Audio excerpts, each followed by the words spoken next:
You don't do that thing with pot belly. Yeah.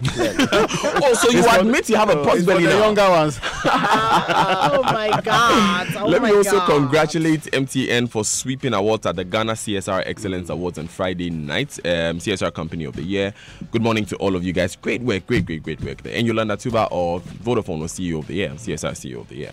It was great. My weekend was awesome. Wait, did we ask? I'm answering the question anyway. Okay. But good morning. Let me just say good morning to all the Fanspin boys. The Fanspin Old Boys Association, our 142nd anniversary was this weekend. Raymond knows if you know. Oh, I'm not saying anything. I'll just say that. Yes. Anyway, I have headlines, right? Yes, I do. But I also want to say happy birthday Yes. to my son, Yes. Kekeli. Happy birthday. Wonderful. Like I said last week, just because it's your birthday does not mean that you should not learn today. It's a warning on the day of birthday. Okay. Is my point. All of these warnings, shall we? All right, guys, let's do the front pages now, shall we? All right, on the Anyone will front begin page, with the Chronicle. Akufo-Addo rolls out massive road projects in Thursday's budget. Aide to MCE arrested for stealing excavator. I won't respond to Mahama and the likes. And there's a story by Abel Kwanzaa, an article, Mr. President, the boat is rocking. Now, the Finder is reporting this morning, brighter future ahead. This is still in connection with what the president has been saying, and widespread discontent in NACOP. And that's also on the front page of NACOP, yes. I thought it was NAPCO. NAPCO for a second. Anyway, free SHS, it's 10 of God track. About 196,000 fresh students to start classes today. And the president is asking MMDCs to resign if they want to contest the members of parliament in the area. And Bimbala police has been seizing some 1,500 pieces of ammunition in that particular area. Right, on the front page of the Daily Guide, Charlotte Osei fined 8,000 Ghana cedi. 6 contractors storm Adenta Road. Ex-Auditor General chases Mosquito, and presumably he's talking about General Mosquito here. And Nana Jabs Mahama, I won't respond to NDC aspirants. Creates 2 news stories, 2 universities story, and Rollins reacts to story. Now, the BNFT is reporting this morning panic withdrawals. Finance houses call for calm. There's another one. Investors express interest in Central Western Airport, and that's on the front page of the BNFT too. On the front page of the Daily Statesman, Medina. So his hometown people will get airport soon. I just want that on record. Yeah. Right. my hometown people, thank you. On the front page of the Daily Statesman, Medina Adenta death trap fixes begin. 196,000 enroll for free SHS Gold Track. That story there as well. No more turf wars. Akufo-Addo bangs MPs, DCEs heads together, and Duncan Williams descends on critics of the National Cathedral. Now, the Daily Heritage has a very interesting story. First, stop drinking and invest in your children. Osabere Ma Ado is the one telling parents that stop the bottle. Put the investment in the child. I agree. And also on the front page, Special Prosecutor Office almost useless, hopeless. That's according to Martin Amidu and GIJ AUCC others face off in 2018 newsroom contest. The bigger one says cut down many projects to avert economic instability. IFS cautions government. On the front page of the Gold Street Business, the Bui Power Authority is considering making investments in wind energy. So they're going to pioneer wind energy solutions, tax exemptions to be further reduced. There's a picture of the Minister of Finance with that headline. So I'm sure it's about something to do with the budget. ECG wants 38% increase in power tariff. Huh? Yes, 38%. No. They gave us 17.5% reduction. It want 38%. Now, when you are leaving the house, you put off the fridge and the freezer thing. No. This one, you put off the fridge. Maybe before the fridge and freezer will be on ration. Parliament or whichever PURC considering, don't go there. You can't give 17.5 and ask for 38%. Double it to 38%. We can't do that. Now, today is reporting this morning. No more allowances for public boards. That's on the front page of today, together with Amidu cries again, and that's the second paper reporting the same story about Martin Amidu. finally from me, and a very important story here on the back page of the Daily Graphic. The leadership of National Association of Sachet and Packaged Water Products are informing us that effective today, one sachet of water will cost 30 pesos and a bag will go for 3 cedis, 50 pesos. On the front page of the Daily Graphic, Tema Motorway to undergo major rehabilitation. There's a story in the newspaper, and the title is Life Amidst Risk. Storm drains, remain uncovered, and stop fueling Okuapeman chieftaincy crisis. Well, the Ghanaian Times is the very last paper we have before us. 2 more varsities in their offering. It's a conversion of some UDS campuses into mainstream, standing on their own universities anyway. And also, government to launch infrastructure fixing working plan. And terrible story here. 4 die in horrific accident. And there's a couple who's been jailed for 10 years for impregnating his own daughter. That's also the front page of the Ghanaian Times.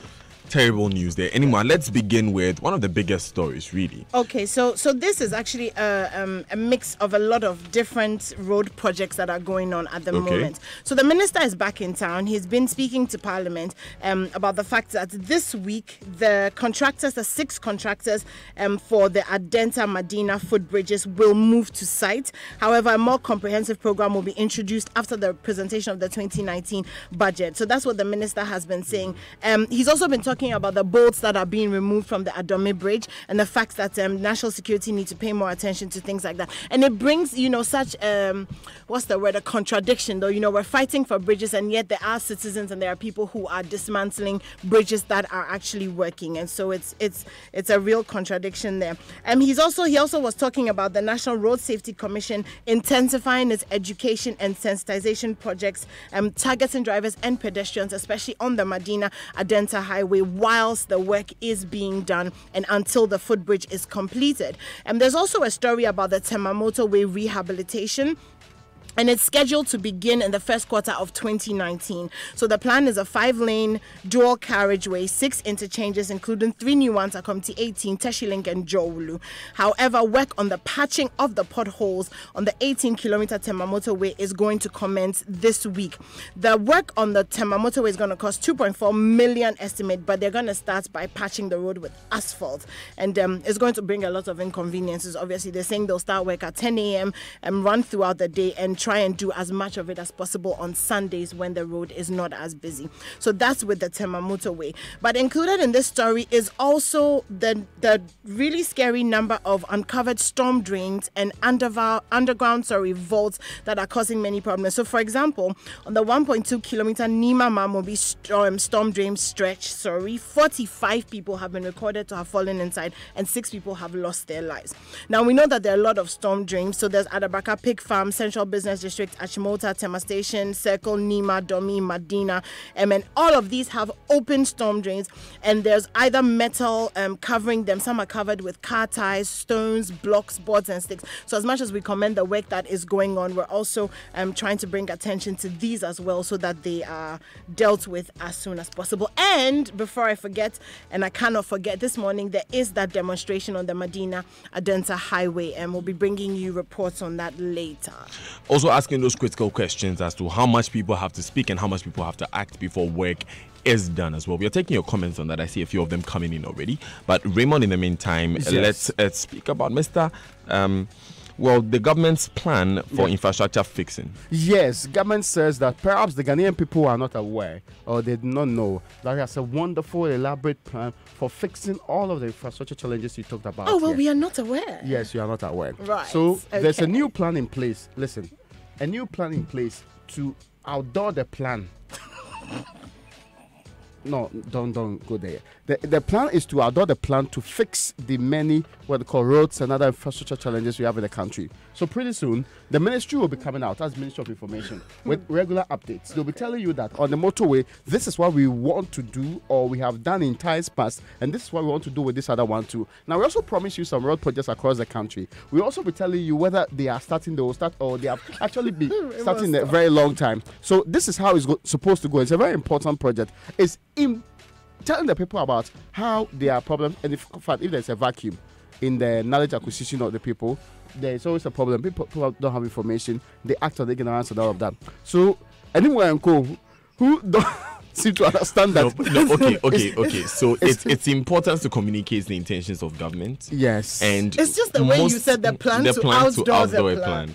It's also important to let citizens know that so that we can track it. As a journalist, Brilliant. I want to know exactly what government intends to do with specific timelines, so that when I go with my questions, I can refer to exactly what government has said. I mean, it's a step in the right direction, except that we would, of course, want to see work being done expeditiously, like immediately. Yes. Already, I want to know if their first set will do anything. You know, in the mid-year budget review, the Minister of Finance mentioned some road projects that the engagement was supposed to have China supposed to do. I don't know whether the money has come in yet, because there was a lot of tussle over that particular matter.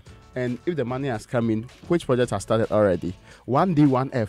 We want holistic this time, or not the ones that to be started, to be we want holistic. No, that's part of it, so that you're updated. So which one is the holistic one? So the information we have, for instance, on the China, the Sino Hydro money, is that 30% of those contracts are supposed to be carried out by local contractors.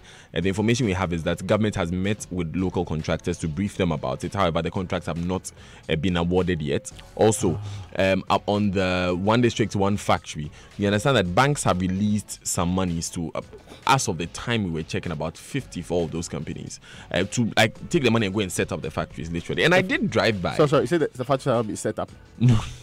What the banks the information that I have that I can put out on authorities that monies have been released, and that money is going out. That number is going up, is what I want to say. So I did drive by the Kunfi farms when I was coming. Yeah. Daniel Kwating, good morning. Are they doing pineapple fruits? Yeah, I saw the pineapple fruits growing nicely. I didn't say I saw the pineapple fruit. Okay, you have just given me the main reason why I think the ministry and Nana Madokwa Siameche, who's a Deputy Minister of Information, should consistently be giving us the information. Clearly, we need updated information on Is it your pineapples? Yes, and also the Special Development Initiative, the 1 million per constituency, the project was supposed to put out there. The last information we heard about that particular ministry was the man in charge of the Coastal Development Authority resigning. Samuel Atamenta. Yes, resigning. Please, they should update us on that particular matter too. There are others that I don't want to list, like land digitization, like the drone distribution. The drone distribution. So after updates there.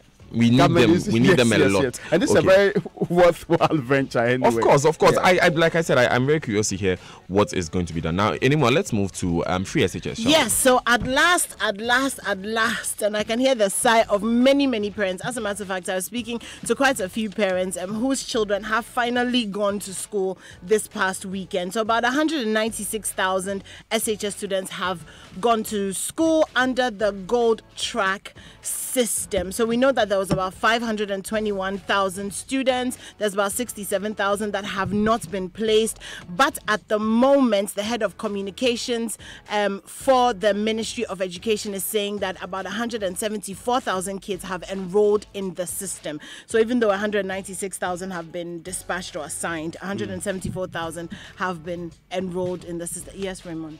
Yes, please continue. Okay. So in September, 423,000 were Raymond, really 423,000 students made it under the computerized school selection, and we've been asking the question of how this is going to work and all of that. Well, the first batch have gone to school. They went to school on September 11th. The second batch have joined them. The boarders went to school last Friday and have settled in, and the day students are starting today. So far so good. So far so good. I met a number of these when we were going to Cape Coast on Saturday dawn, and a few of them had to be sent back. So there are a number of major school activities, like for instance, we went for a speech day. So that means the entire green track that went first is the one that would attend the speech day and work for us. The entire gold track will not see it. So it's a major activity for every student. So those systems would have to be worked out. So we're speaking to teachers who are saying that, so we don't have a place for them to sleep, we don't have a place for them to eat. And so we cannot take them in, even though they were supposed to have gone to school earlier. There's a mid-term break to allow for the two. So I actually met students who had come to school and they said, no, you'd have to go back home. Oh, Yeah, because we don't have space from for you. Upper East to Yeah, wherever they Regardless came of where from, you came regardless of where you came from, you would have to go back home and then come back. So there are Come back still when though? come back today, actually. Okay. Yes, because it's yesterday that all the Green Track students in this one school are supposed to leave. So there is still a lot of kinks that have to be worked out by the headmasters. The logistics, yes, yes. And the logistics. Still, it's still something that we are watching closely. Yes, but Raymond, let's move on. And Yes, we'll Martin talk about Amidu. yes, Martin Amidu. Yes, the Ghana's first special prosecutor has been complaining. He's actually lamented the inadequate resources at his office currently. And he has, it's been a very long time since Martin Amidu issued one of his epistles, right? Yes. He's issued one. He issued it on the 8th. And this particular epistle was pretty clearly stated and it's been titled as The Whittaker Scenario Stifling Independent Investigative Agencies of Funds. In fact, he claimed that 1 year after the establishment of his office, it can only boast of a small 3-bedroom house as an office, a situation he said was woefully inadequate for the job it has been tasked to do. He likened his present situation to the Whittaker scenario in the US. That particular scenario is pretty simple. Now, Jeff Sessions, who until November 7, 2018 was the US Attorney General, resigned at the request of President Donald Trump.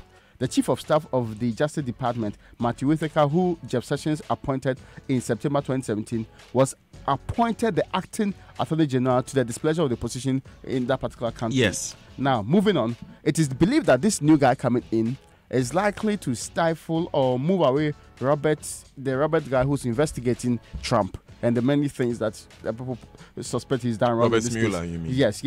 The Russian allegation being top of the issues that the man is supposed to be investigating. So the current Attorney General's replacement is likely to be the one who is going to say, no, we don't need you again because priorities have changed in this office. And this is not Trump directly interfering in the work of what they call the Attorney General, but indirectly doing so. And that's what Martin Amidu makes as his scenario in this case. And in his case, he says that the comments by Whittaker before Sessions appointed him to the Justice Department had opened his eyes to how an independent investigation and prosecutorial agency such as Ghana's Office of Special Prosecutor could be disabled from effectively and efficiently performing its mandate without direct interference with its so-called independence and impartiality. He also made reference to the fact that he believes the president means it when he says he wants to fight corruption. Just that civil society and virtually every grouping ought to help him do so. First, his office is not able enough to do his job 1 year into the office. So the many calls on him to do what he says he will do, his willingness to do so. And he makes the point that perhaps the only way this can happen effectively, and which is what happened in the Attorney General of the United States case, is a resignation on the side to protect his integrity in this particular matter. And that's the signal that's getting many worried about whether or not we mean it. We are serious about this office. Remember, when the issue came out first, the Attorney General's office provided details that suggested that he's been written to on the things. When he wrote to the Attorney General's office, he got a response on the things that ought to be done to make sure his office is functioning. Apparently, as of today, it is still not doing the things that he still doesn't have what it takes for him to function as. So the special situation prosecutor after the last time he spoke has not changed. Has not changed. That's what, and this is instructively, since he was appointed, he's never written one of those epistles. This is a very nice but he episode. did have a press conference. Yes. You can do it on it. Can read it on his website. MartinAmidu.com. Yes. Okay. It's a very interesting analysis of how the office can be created in name, but yet not functioning, and will not be seeing the results of a special prosecutor. So, my good friend, don't expect prosecution anytime soon. Very, very worrying developments coming from them. I'm sure government must also come clean. Well, if I say come clean, I've seen they've done something wrong. Must be clear on what's being done so that we can track that as well. But anymore, let's finish off by talking about affirmative action. Yes. So, Raymond, I know this is something that's also just as close to your heart as it is to mine. And it's sad because we were one of the first countries to get into the Women in Parliament initiative in 1960.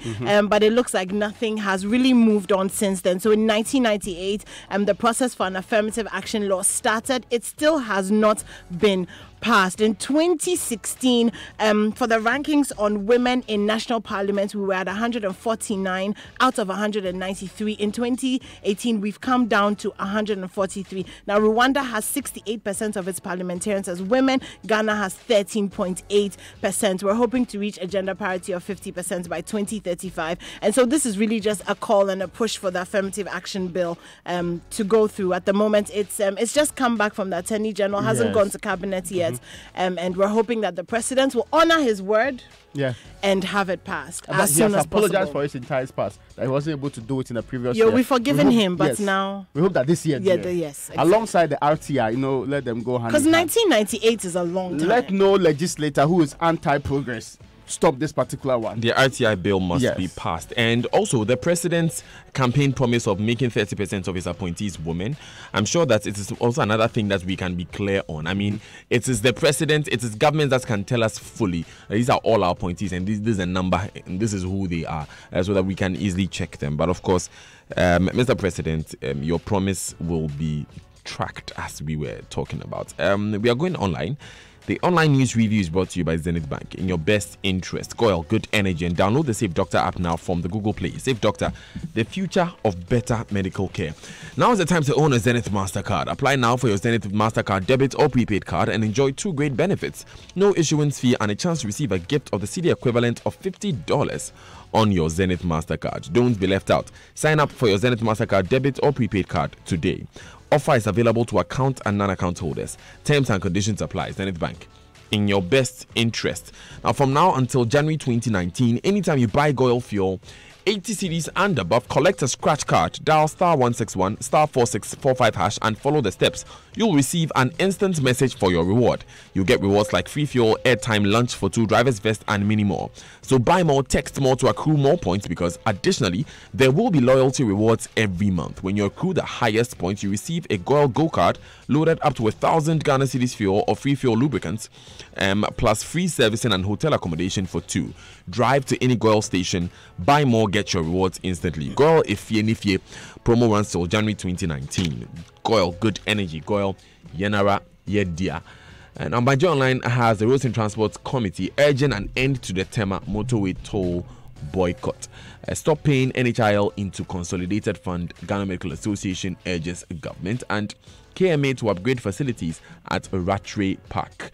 Also has a story on number 12. Bako dares Nyantechi and wife to name the recipient of the $100,000 bribe. That was on the story that has come out recently. Now, other online stories are from the BBC. Study finds huge fall in female genital mutilation rates among African girls. Some good news there. And that's also something to celebrate. We're going to go for the BBC News at 7 now. It's going to come after these important messages. Stay with us. This is the Super Morning Show. There's more. Before Interplus in Green